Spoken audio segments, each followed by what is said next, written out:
It's a perfect situation. Hello. I realised the other day I've got no footage of my new chickens, or the coop or the run. So that's what I'm doing.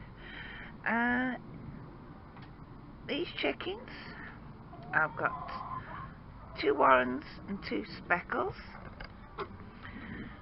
Yes, you come and see. Come and see what treat you can have. They're both the Warrens. There's a speckle underneath there, and that's where the grit is, but it looks like it needs filling up. We've knocked it over, and there's one just coming out of the house now. No, on the perch it's in there. Oh, there you are, just coming out, just to show you that the ladders do work.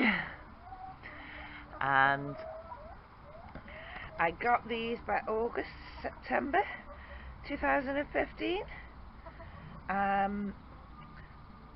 Where the chickens were before gets a lot of daylight, a lot of sunlight even, and it's not good for them because there was next to no shade or anything like that.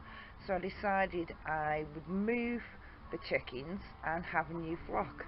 So for a while I got 2 flocks on the go, one of the old chickens and these new ones, because I bought these when they were about 20 weeks old, point of play, and it was about a month before they all kicked in laying eggs.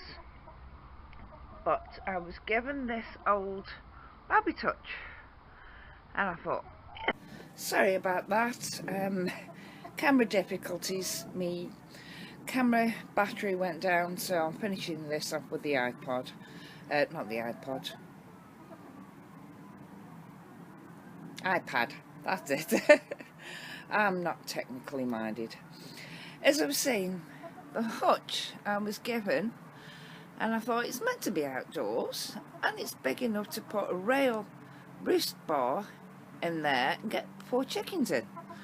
So that's what I did, and they can go underneath scratching actual dirt, because it doesn't get soaked through like the rest of the soil does.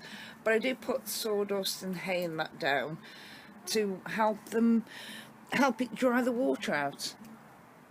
As you can see, they've got food there and water. I've got up the corner there just a couple of pieces of wood, so if we want to go on a roost bar outdoors, they can go and stand on that.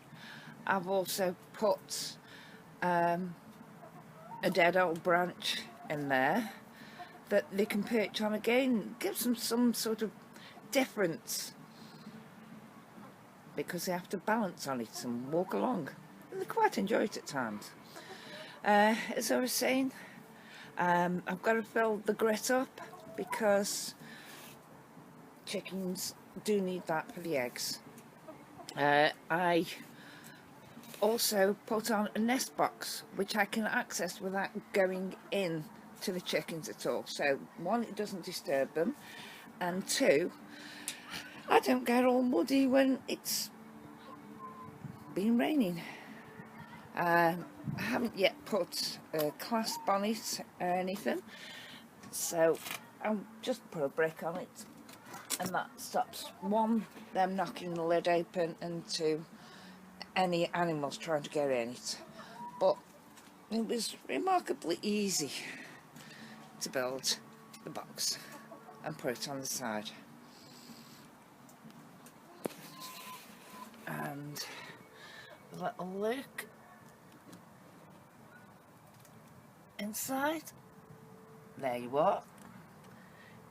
There's a chicken in there, you can see the meat, but this is the nest box, and there's 2 of them, so it's plenty enough for 4 2 nest boxes.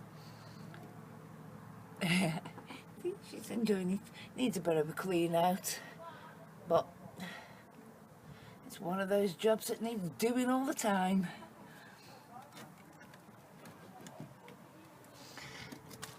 And that's basically it. This area that they're in is about, what, 7 foot wide by about 9 foot long. Well, I'll take you in.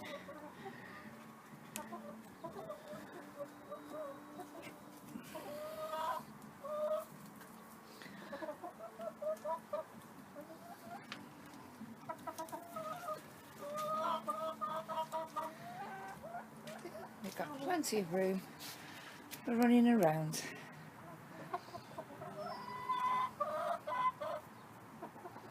But especially in this weather, with the ground being so wet because we're having so much rain, I don't particularly like coming in here because I'm a little bit heavier than a chicken, and I can pack the ground,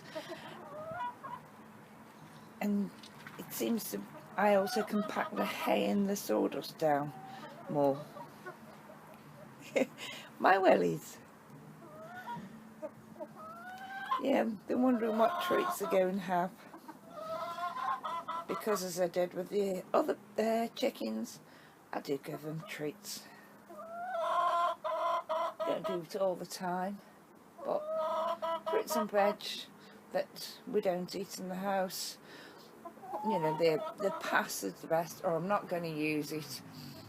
I've been to chickens. One's picking it a parsnip now.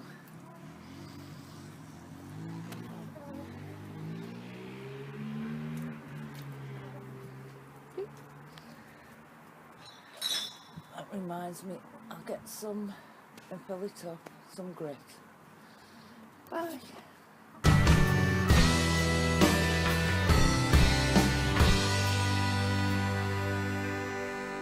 It's a